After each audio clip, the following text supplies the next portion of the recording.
Aleluia. Graças e paz, amada igreja. Quem dormiu até as 10 hoje, fala amém. Glória a Deus. Quem acordou cedo hoje no frio, fala amém. Aleluia, Xalita. Viu um amém de quem acordou bem cedo. Hoje estava um friozinho. Nós tivemos um culto pela manhã, um culto abençoado. E nós estamos aqui nessa noite para ter mais um culto na presença de Deus. Você já tem algo em você que você não gosta? Em você, não é no marido, na esposa, no filho. Em você que você não gosta. Tem um comportamento, algo que você expressa, que você não gosta. Tem um pensamento em você que você repudia. Nós vamos falar sobre isso nessa noite. Eu queria entoar uma canção, que nós já cantamos ela aqui num vídeo. O irmão Ricardo vai louvar. Se você souber essa canção, que você possa cantar conosco nessa noite, em nome do Senhor Jesus. Ela vai falar em nossos corações essa noite. Quem conhece, ajuda aí.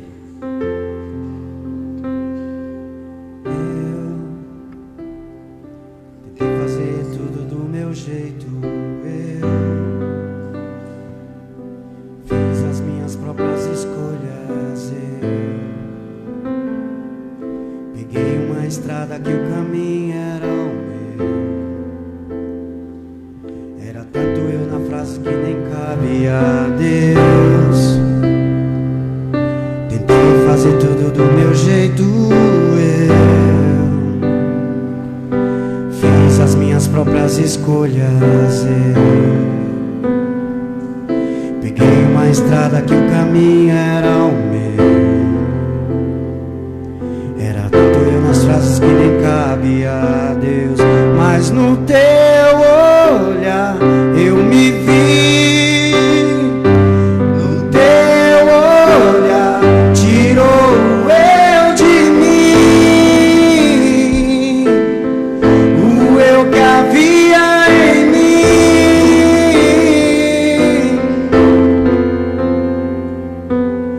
Mas no teu olhar eu me vi. No teu olhar tirou eu de mim, o eu que havia em mim.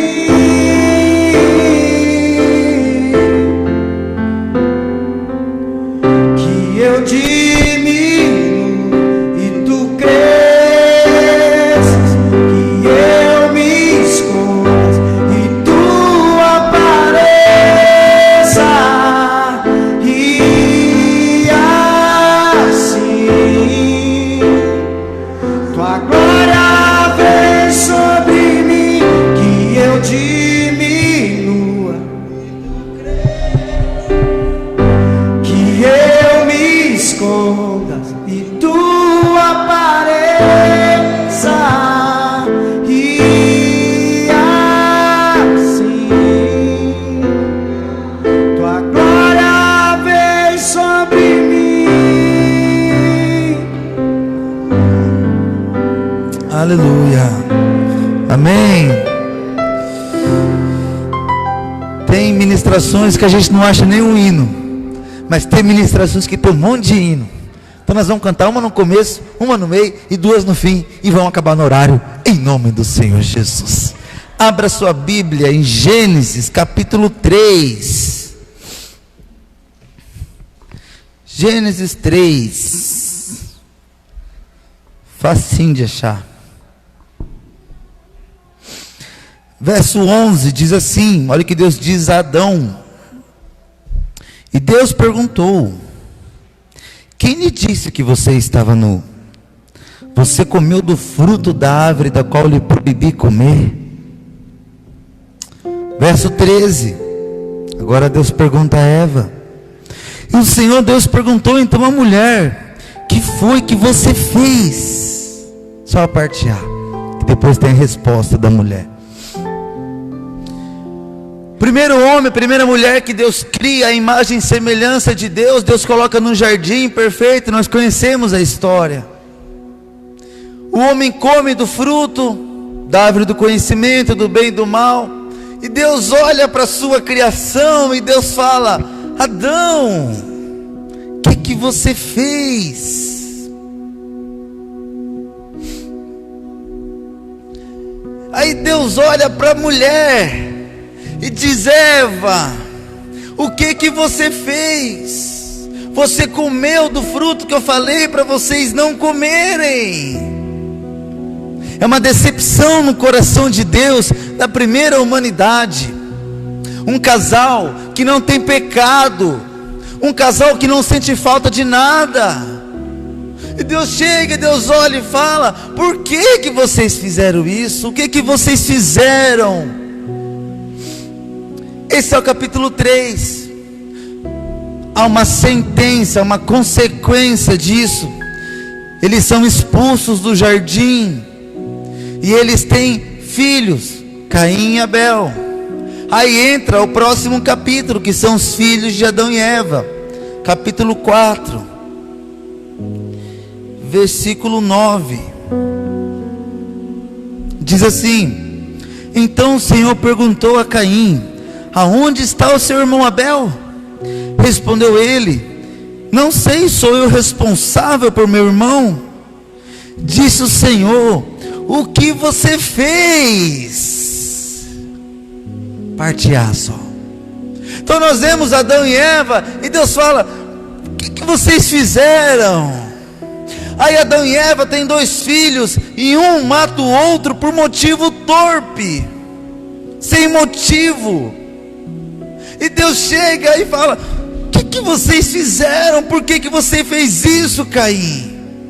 E a resposta de Caim é o que mais me impressiona: eu a sei, sou eu responsável pelo meu irmão, sendo que ele tinha acabado de matar o seu irmão. A primeira humanidade, olha o estado que está.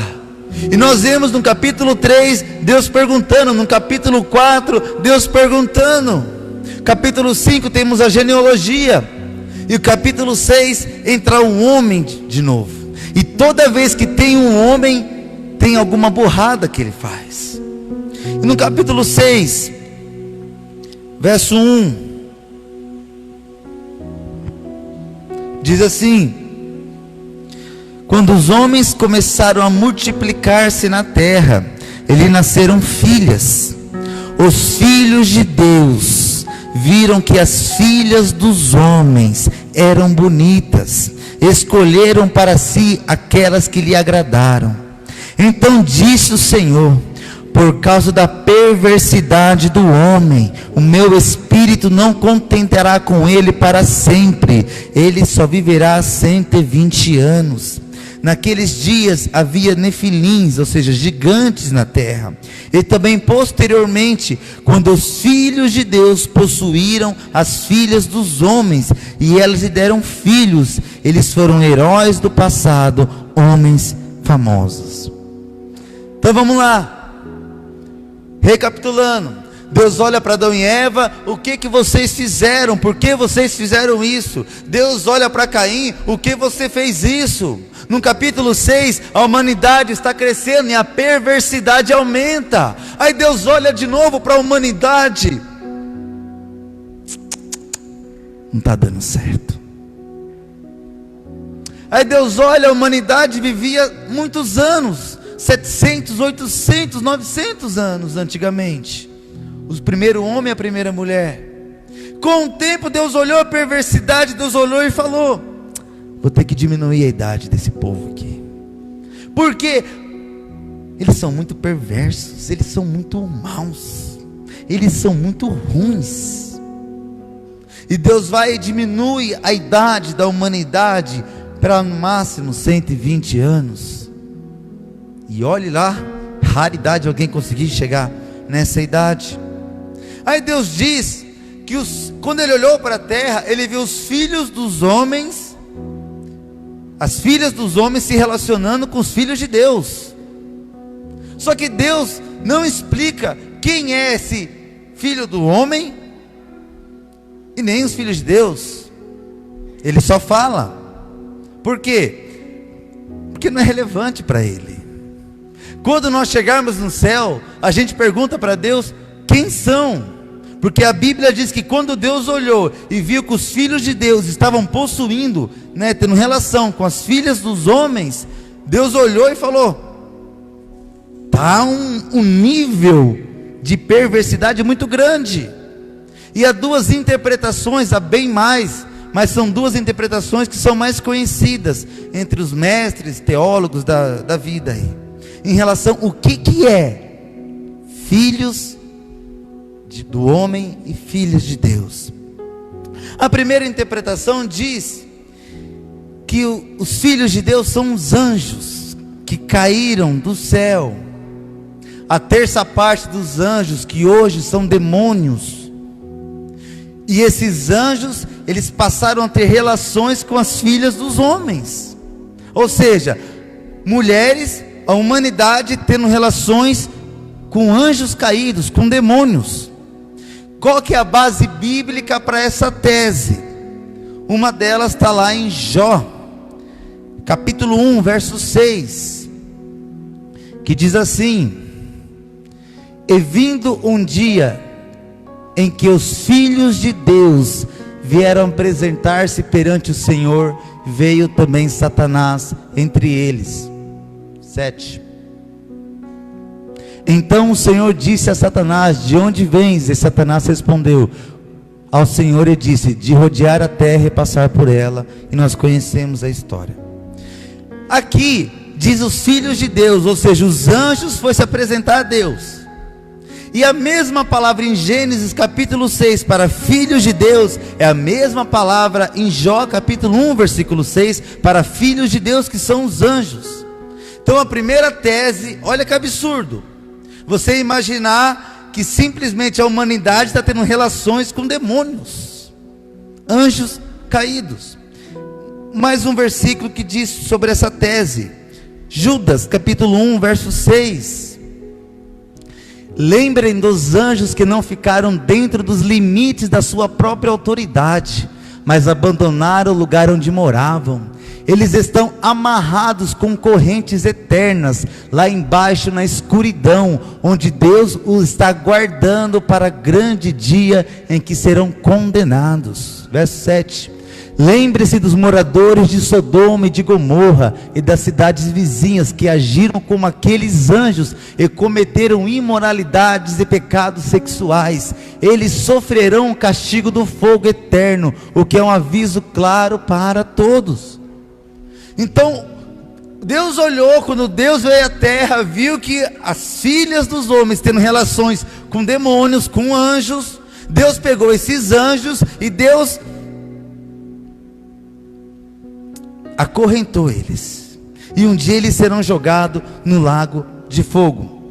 Só mais um versículo sobre essa tese que está lá em 2 Pedro 2,4.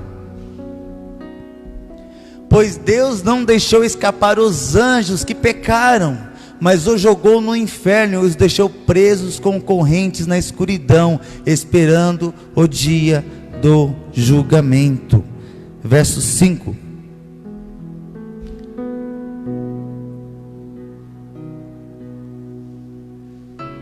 Deus não deixou escapar o mundo antigo, mas trouxe o dilúvio sobre o mundo dos que não queriam saber de Deus. A única pessoa que ele salvou foi Noé. Até isso aí mesmo. Então nós vemos essa primeira tese, que os anjos, os demônios, eles foram acorrentados por causa do que eles fizeram. Qual o problema dessa tese? É que demônios são espírito, demônios não têm carne. E como que os demônios vão se relacionar com o homem? Com a mulher, no caso. Mas ao mesmo tempo a Bíblia diz que esses anjos caídos, eles ultrapassaram seus limites. O próprio Senhor diz que os anjos não se casam, nem se dão em casamento. Então, e aí? Sabia que nem os mestres, eles conseguem ter uma 100% de certeza se são demônios ou não. Eu só estou falando para você imaginar uma cena na sua cabeça. Gênesis capítulo 19 diz que os homens olharam 2 anjos e quiseram ter relações homossexuais com aqueles 2 anjos. Então os anjos, eles tinham a imagem bonito mesmo, a imagem bela de um homem formoso, e os homens queriam ter relações homossexuais com ele. Então eu não vejo essa possibilidade muito distinta, mas é um pouco confuso. O que eu sei é que Deus olhou para a humanidade, Deus se admirou com a perversidade da humanidade. E temos uma segunda tese sobre Gênesis capítulo 6, que está lá no capítulo 4 de Gênesis, verso 25. Diz assim: novamente Adão teve relações com sua mulher, e ela deu luz de outro filho, a quem chamou Sete, dizendo: Deus me concedeu um filho no lugar de Abel, visto que Caim o matou. 26. Também a Sete nasceu um filho, a quem deu o nome de Enos. Nessa época começou-se a invocar o nome do Senhor. Então a outra interpretação é que as filhas do homem é a geração de Sete, porque a Bíblia diz que quando nasceu Sete, Caim matou Abel, Adão e Eva teve outro filho que é Sete, e quando nasceu Sete, começou a se invocar o nome do Senhor, diferente da geração de Caim, que foi uma geração ímpia. Então a decepção no coração de Deus seria a descendência de Caim se relacionando sexualmente com a descendência de Sete, que é uma descendência que cria, que servia a Deus. Qual o problema dessa tese? A Bíblia diz que na relação desse homem com os filhos de Deus, com a filha do homem, nasceram nefilins, que são gigantes. Se nasceram gigantes, de uma certa maneira, porque eram pessoas distintas, não fisicamente. Alguns defendem na tese que são demônios, porque Satanás ele queria trazer uma raça híbrida, uma raça de nefilins, queria mudar o que Deus planejou e Deus projetou, e por isso que Deus trouxe o dilúvio. Então são essas duas teses, e quando a gente chegar no céu, a gente pergunta para Deus o que é. Mas por que eu estou falando isso? Vamos recapitular. Deus olha Adão e Eva, eles pecam. Deus olha Caim e Abel, eles pecam. A humanidade cresce, e a perversidade é tanta, que tem mulheres se relacionando com demônios, ou uma geração santa com uma geração ímpia, corrupta, e Deus olha, e Deus se decepciona com eles. E olha, continuando o texto de Gênesis capítulo 6, verso 5, diz assim: o Senhor viu que a perversidade do homem tinha aumentado na terra, e que toda a inclinação dos pensamentos do seu coração era sempre e somente para o mal. Fala comigo: sempre e somente para o mal. Deus olhou, e o problema não é o pecado, porque Adão e Eva, eles não tinham pecado. Eles só tinham uma coisa que eles não podiam fazer, e era exatamente aquilo que eles fizeram. E quando Deus olhou, Deus falou: o coração de vocês é sempre inclinado para o mal. Não é demônio, não é Satanás, não é. Qual que é o problema da humanidade? A ponto de se relacionar com demônios ou com gente ímpia, a ponto de abandonar a Deus. Qual que é o problema? A ponto de comer o fruto, ou a ponto de matar o seu próprio irmão. É Deus olhando e falando: vocês são sempre inclinados para o mal. Se tem 1000 coisas certas e uma coisa errada, tem algo em nosso coração que a gente olha e a gente fala: eu quero. Por isso a diferença de um jovem cristão que está namorando, ele não consegue não ter relação, e quando ele casa, ele passa vários dias sem relação, porque o proibido, o errado, atiça o nosso coração. Mas isso não é demônio. O problema somos nós, igreja. Essa é a questão, e a gente não consegue entender. E olha o que diz o verso 6. Então o Senhor arrependeu-se de ter feito o homem sobre a terra, e isso cortou-lhe o coração.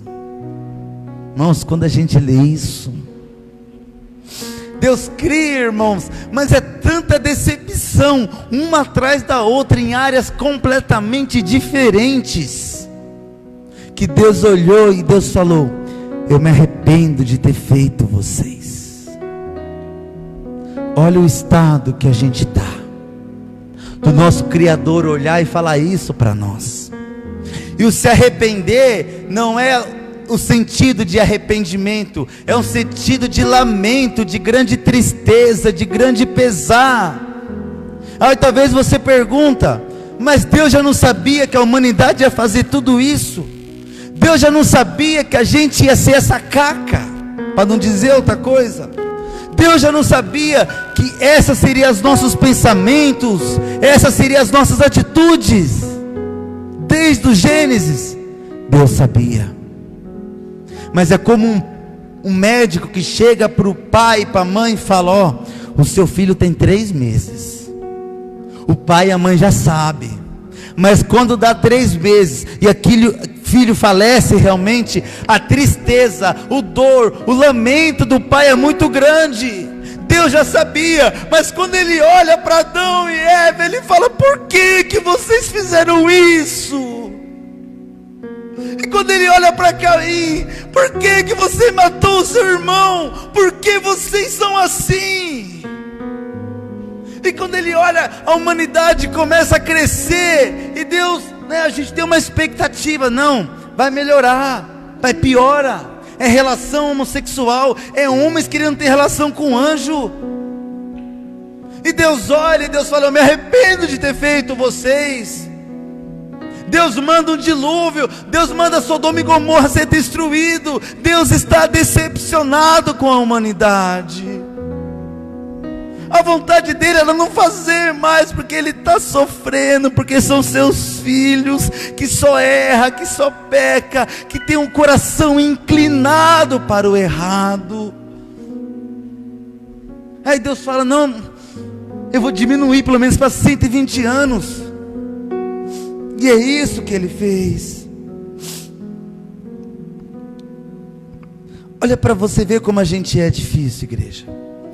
Olha Gênesis 1, 27. Criou Deus o homem à sua imagem, a imagem de Deus o criou, homem e mulher os criou. Deus os abençoou, ele disse: sejam férteis e multipliquem-se, encham e subjuguem a terra. Só a parte A. Então Deus chega, Deus cria Adão e Eva. Aí Deus fala: ó, eu criei esse planeta Terra para vocês.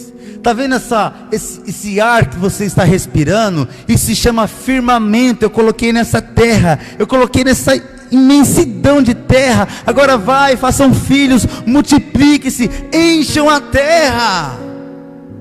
Coisa simples, não é nada difícil, não é nada complicado. Mas olha o que diz no capítulo 11, verso 1. No mundo todo havia apenas uma língua, um só modo de falar. Saindo os homens do Oriente, encontraram uma planície em Sinear, e ali se fixaram.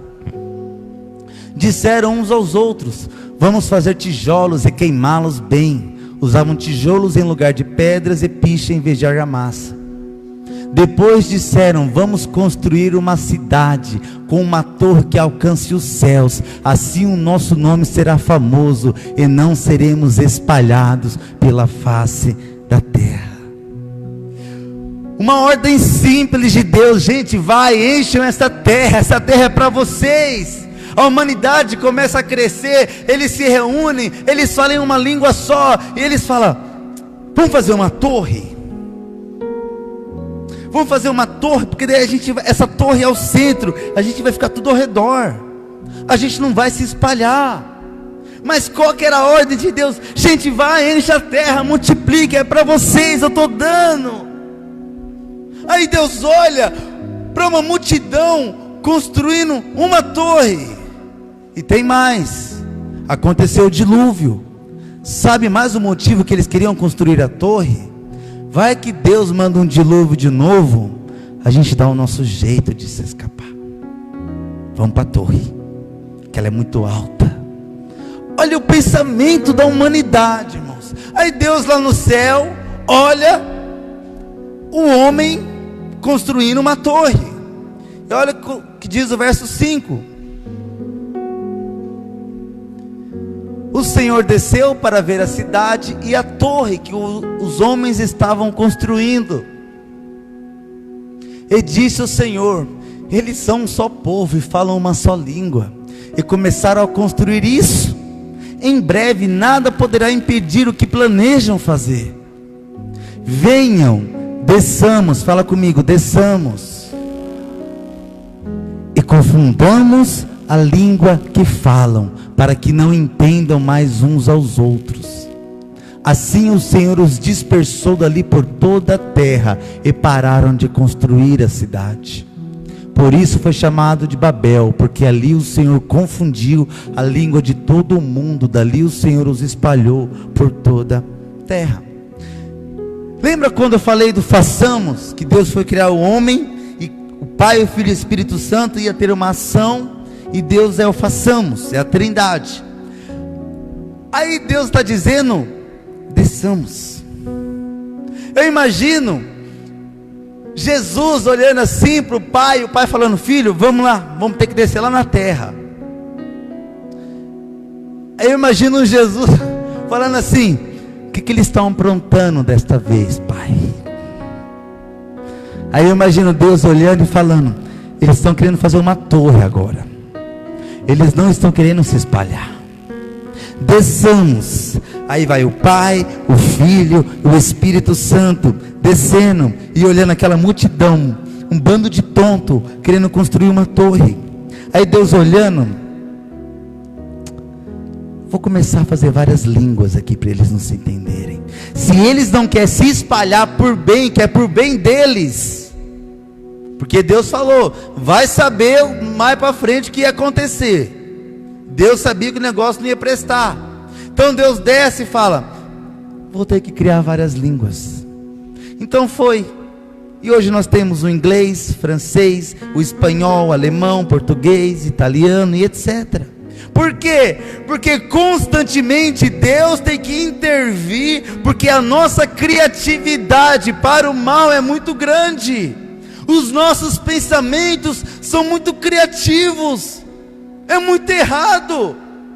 Eu não vou dizer que Deus não sabia, mas ao mesmo tempo Deus se surpreende conosco, por causa do nosso coração. E o que é o nosso coração? Somos nós.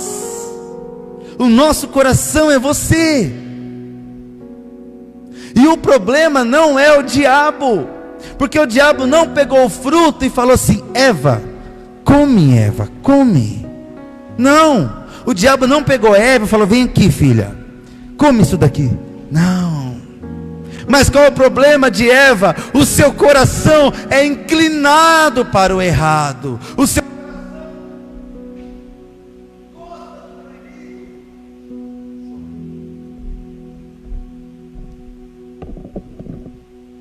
som.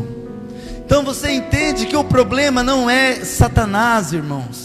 A Bíblia diz que Satanás está debaixo dos nossos pés. Satanás não quer que você esteja aqui, você está aqui, porque ele não manda em você. Então qual que é o seu inimigo? É você mesmo. Porque você que não quer vir para a igreja, porque você que é descontrolado, porque você que é agressivo, porque você que tem esses pensamentos errados. O problema somos nós. O problema não é Deus, o problema não é o diabo, o problema está dentro de nós, é o nosso coração, e não é natureza pecaminosa, não. É que mesmo acontece algo aqui dentro, irmãos, que surpreende até a Deus. Tiago 1,13. Quando alguém for tentado, jamais deverá dizer: estou sendo tentado por Deus, pois Deus não pode ser tentado pelo mal, e a ninguém tenta. Cada um, porém, é tentado pela própria cobiça, sendo por essa arrastado e seduzido. Qual o problema nosso? O problema não é o diabo, o problema não é Deus. O problema é o nosso livre-arbítrio. Sabe o que é o seu coração? É o livre-arbítrio. Não é que Deus fez algo defeituoso, não. O problema é que Deus fez algo verdadeiro, algo livre. E esse algo livre está sendo um problema, porque esse algo livre, ele só vai para o errado. Coloca o versículo de novo. Olha para você entender como é o nosso coração. Próximo. Tentado pela própria cobiça, sendo por esta arrastado e seduzido. Ou seja, o seu coração, é a cobiça do seu coração que te arrasta e te seduz. Até aqui Satanás não entrou em cena, não tem Satanás. O próprio Jesus foi tentado no deserto. Mas qual é a questão aqui? É a cobiça. Cobiça do quê? Do nosso coração. A gente tem uma caída para o proibido. E quando você é arrastado e seduzido pelo seu livre-arbítrio, pelo seu coração, é aí que vai nascer o pecado. Próximo, verso 15. Então a cobiça, tendo engravidado, dá luz ao pecado, e o pecado, após ter se consumado, gera a morte. 16. Meus amados irmãos, não se deixem enganar. Meus amados irmãos, Deus está falando para a sua igreja. Não é para o ímpio, não é para o desviado, não é para quem está lá fora, não, é para nós. Deus está falando que a cobiça do nosso coração nos arrasta, nos seduz. Deus está falando para mim, e Deus está falando para você. Sabe o que Deus está falando? Você toma cuidado, não é com o inimigo, não é com Satanás. Você toma cuidado com você mesmo, porque as suas vontades, os seus pensamentos, é tudo inclinado para o errado. E se você não lutar contra você mesmo, vai engravidar, vai gerar o pecado, e você vai morrer espiritualmente.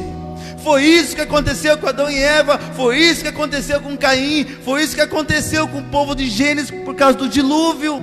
Sodoma e Gomorra é consequência. E Deus está falando: cuidado com a cobiça do seu coração. Lute contra você mesmo, porque o seu maior inimigo é você. Aí quando você acorda, você olha no espelho, ali está o seu maior inimigo, ali está quem você tem que lutar. Queria louvar uma canção nessa noite.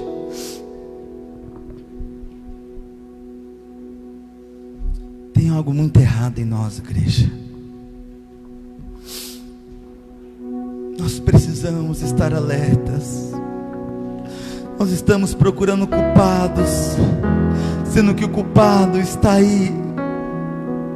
O culpado está sentado aí. Você não entende que o problema não é um pecado, não é a natureza pecaminosa, não é Satanás. O problema é o nosso coração. O problema é o livre-arbítrio.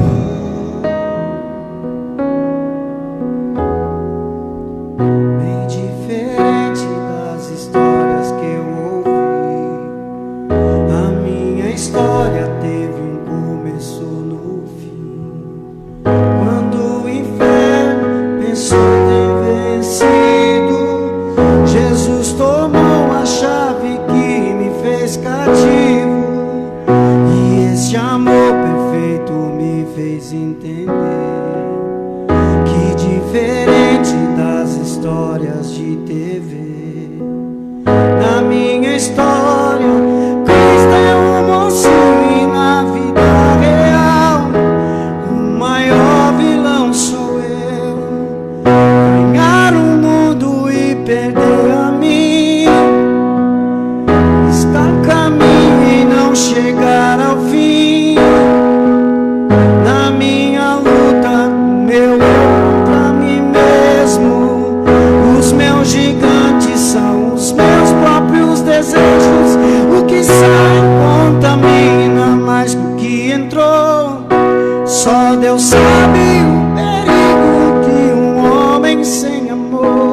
na vida real, o maior vilão sou eu.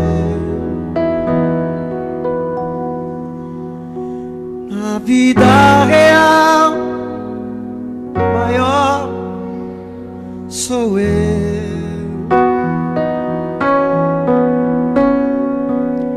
Bem diferente das histórias que eu ouvi, a minha história teve um começo no fim.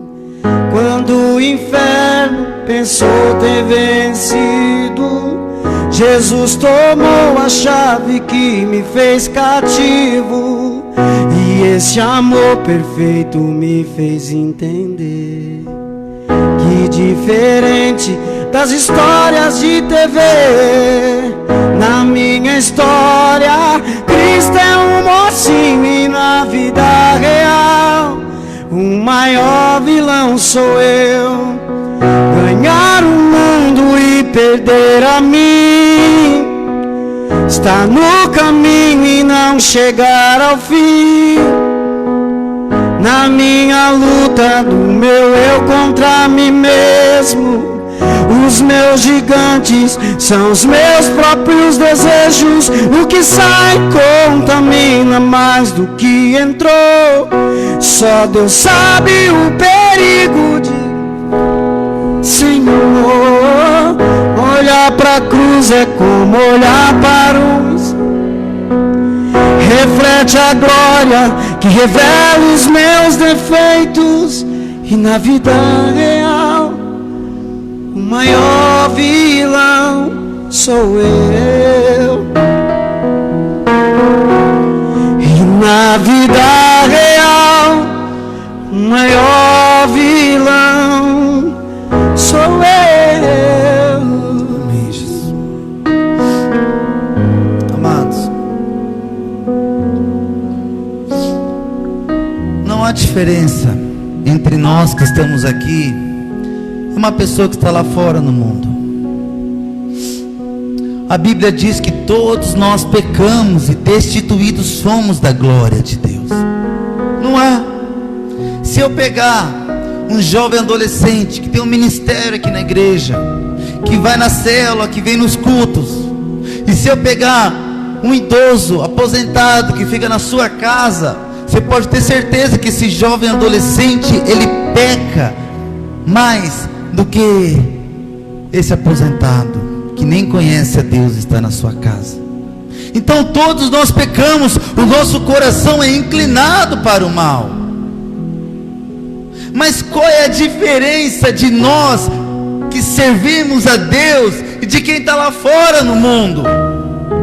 É que quando a gente olha no espelho, quando vem uma santa ceia, quando vem um culto, quando você pensa coisas absurdas, quando você fala, você olha para você e você fala: o que é isso? Eu não quero ser assim, eu não aceito ser assim. A diferença é que a gente luta conosco mesmo, a gente sente raiva de nós, a gente sente raiva dos nossos corações.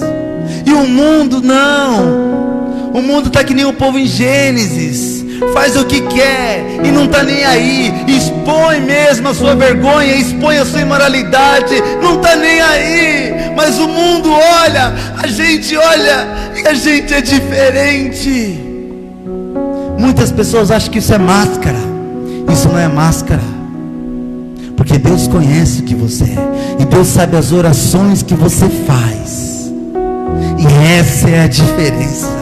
É quando você ouve uma canção, quando você dobra o seu joelho e você fala: meu Deus, se alguém soubesse o que eu penso, se alguém soubesse o que eu faço na internet, se alguém soubesse o que eu sou, Deus. Mas essa é a diferença, porque o mundo faz e o mundo expõe, eles não estão nem aí. Mas a gente não, a gente tem vergonha de nós mesmos, a gente tem vergonha do nosso eu. A gente tem vergonha das pessoas saber o quão podre a gente é, o quão fraco a gente é, como como o apóstolo Paulo diz: miserável homem que sou. Essa é a diferença. Eu não posso dar exemplo maior nessa noite do que um homem que escreveu 13 ou 14 livros da Bíblia, de um homem que operou muitos milagres, que Deus operou através da vida dele, do maior apóstolo que já pisou nessa terra. É o apóstolo Paulo. Verso bem conhecido, Romanos, põe para mim. Eu não entendo o que eu faço, pois não faço o que eu gostaria de fazer. Pelo contrário, eu faço justamente aquilo que eu odeio. Pois eu sei que aquilo que é bom não vive em mim, no meu coração. Isso é na minha natureza humana. Porque mesmo eu tendo dentro de mim a vontade de fazer o bem, eu não consigo fazê-lo. Pois não faço o bem que quero, mas justamente o mal que eu não quero fazer é o que eu faço. Assim eu sei o que acontece comigo é isto: quando quero fazer o que é bom, só consigo fazer o que é mal. Dentro de mim eu sei que gosto da lei de Deus, eu creio em Deus, eu sirvo a Deus, eu amo a Deus, eu busco a Deus. Mas eu vejo uma lei diferente agindo naquilo que eu faço. Uma lei que luta contra aquela que a minha mente aprova. Ela me torna prisioneiro da lei do pecado que age no meu corpo. Como eu sou infeliz.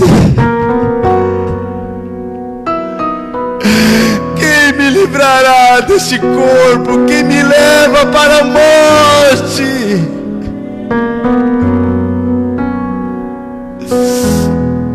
25. É o miserável homem que sou, tá certo? Irmãos, o apóstolo Paulo, irmãos, Deus sabe quem você é. Tá tudo bem. Deus sabe os seus pensamentos. Deus sabe o que você faz quando não tem ninguém vendo. Mas sabe qual é a diferença? A gente tem vergonha do que a gente é. E é isso que vai nos salvar. Os teólogos, mestres, eles querem saber o que Paulo tinha para esse homem expressar essas palavras. Estava acontecendo uma coisa muito séria na vida dele, mas Paulo não falou. Sabe por que Paulo não falou? Porque ele tem vergonha do que ele é. Deus sabe. Deus sabe o que esse homem passou. Pode ser coisas absurdas que a religião não permitiria, mas ele está dizendo que ele está infeliz. Por quê? Porque ele sente que aquilo não agrada a Deus. Mas é exatamente isso que agrada a Deus. É um coração quebrantado e contrito. E é isso que eu e você precisamos ter. O povo em Gênesis, eles não estavam nem aí para um homem chegar a Deus e falar: eu sou responsável pelo meu irmão. Irmãos, sabe o que Deus fala para mim e para você? Tá tudo bem.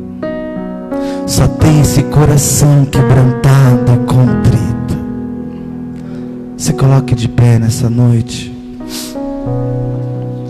Eu dividi essa mensagem em duas, para não ficar muito extensa. E esse finalzinho é o início da mensagem semana que vem. Primeiro nós precisamos identificar que o maior vilão nas nossas vidas somos nós mesmos. Quando a gente identificar isso nessa noite, o Senhor vai tratar outra área da nossa vida semana que vem. Mas você precisa entender quem você é. Feche os seus olhos por um momento. Olhe para os seus pensamentos. Olhe para você nessa noite. Olhe para o seu coração. Qual é a inclinação do seu coração? Qual é as vontades? Qual é as tentações, os desejos?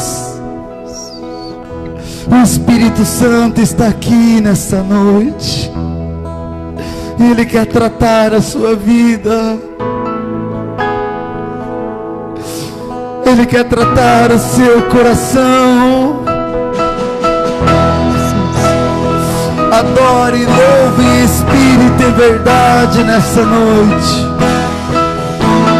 Oh Espírito Santo de Deus, visita-nos, ó Deus.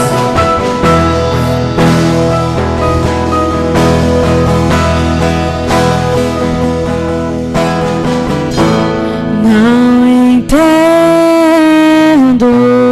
o meu próprio agir.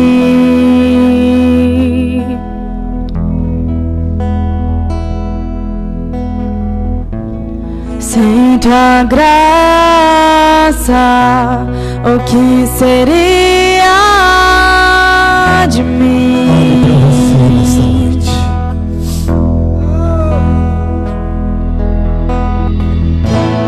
Não entendo o meu próprio agir.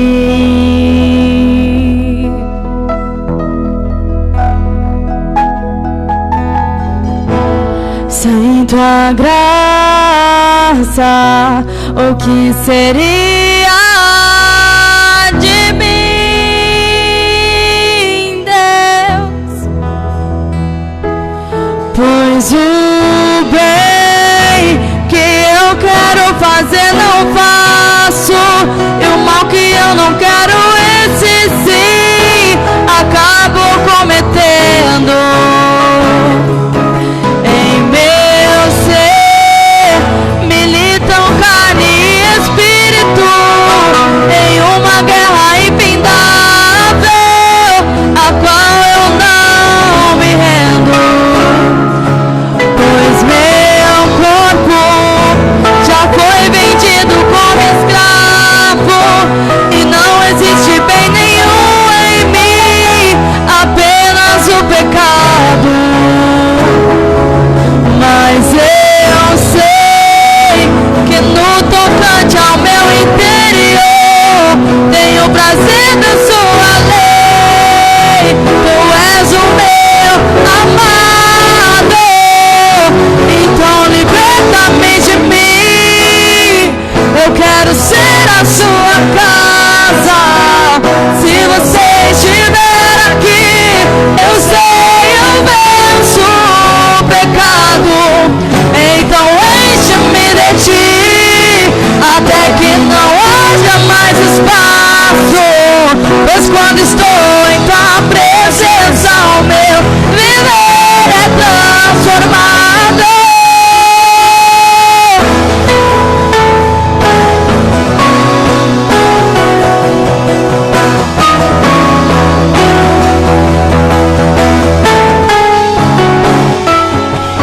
Pois o bem que eu quero fazer não faço, e o mal que eu não quero, esse sim acabo cometendo. Em meu ser militam carne e espírito, em uma guerra impendável, a qual eu não me rendo. Em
Essa semana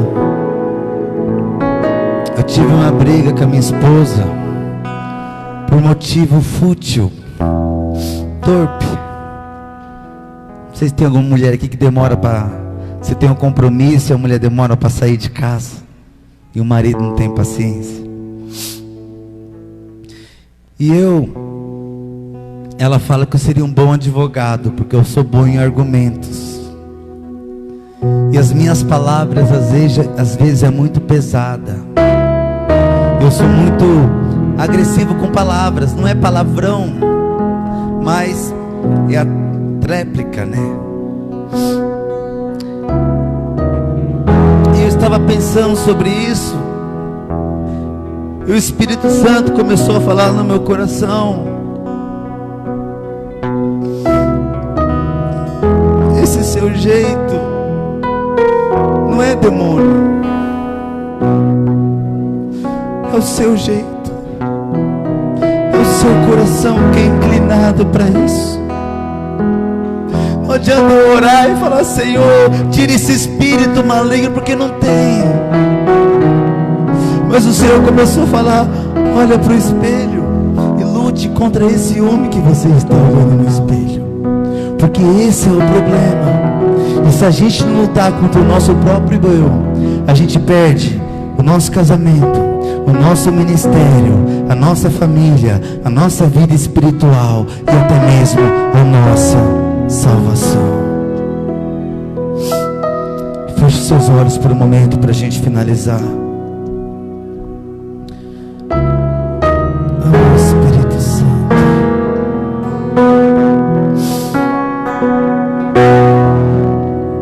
Oh Deus, nos trata bem. Nos trata, Senhor. Queremos mudar, ó Deus. Não dá mais para ser assim, Deus. Bem diferente das histórias que eu ouvi, a minha história teve um começo seu. Seja ministrado. No inferno pensou ter vencido, Jesus tomou a chave que me fez cair. Ele está aqui. E esse amor perfeito me fez entender. Ele não desiste. Diferente das histórias de TV, na minha história Cristo é um mocinho e na vida real o maior vilão sou eu. Ganhar o mundo e perder a mim, estar no caminho e não chegar ao fim. Na minha luta, no meu contra mim mesmo, os meus gigantes são os meus próprios desejos. E o que sai contamina mais do que entrou. Só Deus sabe o perigo de um homem sem amor. Olhar pra cruz é como olhar para o espelho. Reflete a glória que revela os meus defeitos na vida real. O maior vilão sou eu.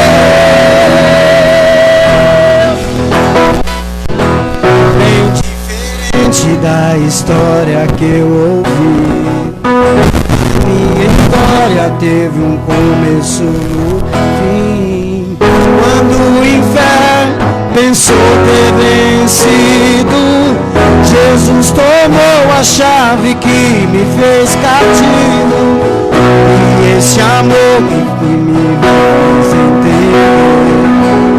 E diferente das histórias de TV, a minha história, Cristo é um mocinho na vida real. Ganhar o mundo e perder a mim, estar no caminho e não chegar ao fim. Na minha luta, no meu eu contra mim mesmo, os meus gigantes são os meus próprios desejos.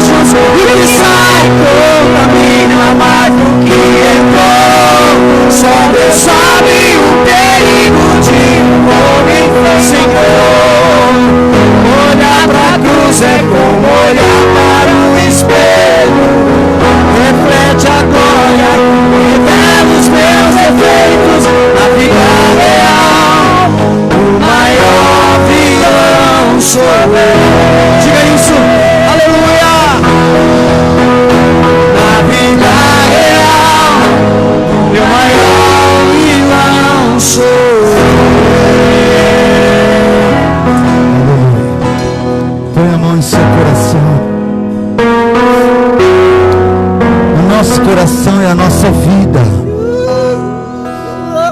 Sinta o seu coração bater, o seu coração é você.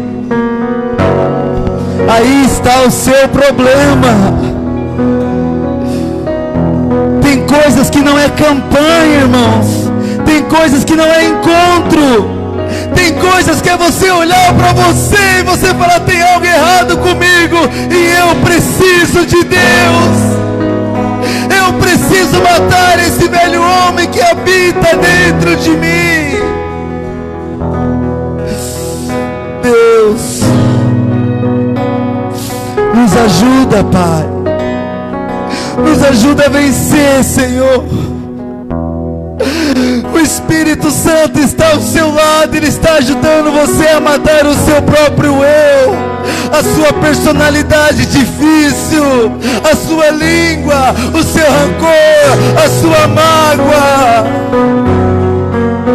a sua vaidade. Deixa o Espírito Santo te curar nessa noite. A sua ignorância. Espírito Santo de Deus, nos trata, Pai. Nos faz melhor, nos ajuda a melhorar, Senhor. Oh, Pai amado, eu te entrego cada vida que está aqui em Tuas mãos, Senhor. Nos fortalece, nos capacita, Senhor, para nós lutar contra o nosso maior inimigo, que somos nós mesmos, ó Pai. Em nome do Senhor Jesus. Aplauda o Senhor nessa noite. Aleluia. Aleluia. Glória a Deus. Deus abençoe a sua vida. Que você possa vencer você mesmo. Em nome do Senhor Jesus. Vá em paz, irmãos. Sem aglomeração, por favor. Tá bom? Sem contatos.